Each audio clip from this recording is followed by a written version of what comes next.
Chaque jour, Charles et Carole vous présentent la leçon de l'école du sabbat.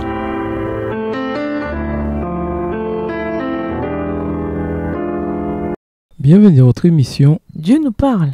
Nous voilà à la leçon de mercredi. Le Seigneur combattra pour vous. D'après Exode 14, versets 13, 14 et 25, quel était le plan originel et idéal de Dieu au sujet de l'implication des Israélites dans la guerre? Exode 14 et versets 13, 14 et 25.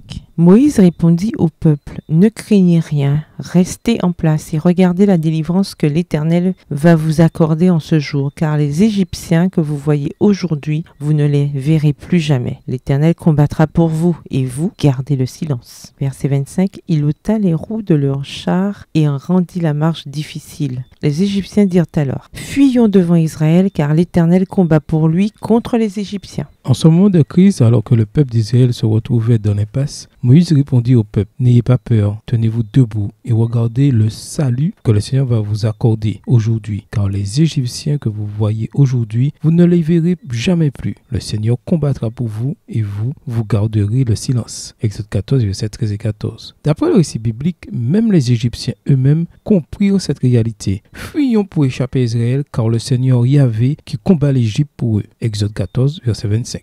L'intervention miraculeuse de Dieu en faveur des Israélites sans défense, sans formation militaire, devient un modèle. L'Exode constituait le modèle, le paradigme de l'intervention de Dieu en faveur d'Israël. Ici, non seulement c'est un combat que Yahvé va livrer, mais il est demandé à Israël de ne pas combattre. Exode 14, verset 14. C'est Dieu le guerrier. L'initiative lui appartient. C'est lui qui établit la stratégie, définit les moyens et mène la campagne. Si Yahvé ne combat pas pour Israël, Israël n'a aucune chance de réussir. Voici comment Ellen White interprète cela. Dieu n'avait pas l'intention qu'ils obtiennent le pays de la promesse par la guerre, mais par la soumission et l'obéissance inconditionnelle à ses ordres. Extrait de The Sign of the Time, 2 septembre 1880. Comme lorsqu'il les avait délivrés de l'Égypte, Dieu mènerait leur bataille pour eux. Tout ce qu'ils avaient à faire, c'était de rester tranquilles et d'assister à sa puissante intervention. L'histoire démontre que chaque fois qu'Israël a eu suffisamment confiance en Dieu, ils n'ont pas eu besoin de se battre, voir 2 Rois 19, 2 Chroniques 32 et Ésaïe 37.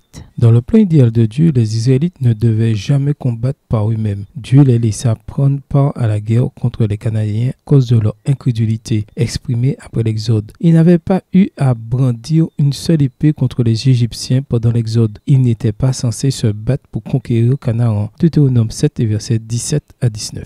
À cause de leur incrédulité, Dieu permit à leurs ennemis de leur faire la guerre. Extrait tiré de l'histoire de la dénomination au chapitre 17 à la page 132, livre écrit par Ellen G. White. Quel impact les murmures ont-ils dans vos vies aujourd'hui? Au revoir. Et à demain si Dieu veut. Dieu nous parle. Chaque jour, Charles et Carole vous présentent la leçon de l'école du sabbat.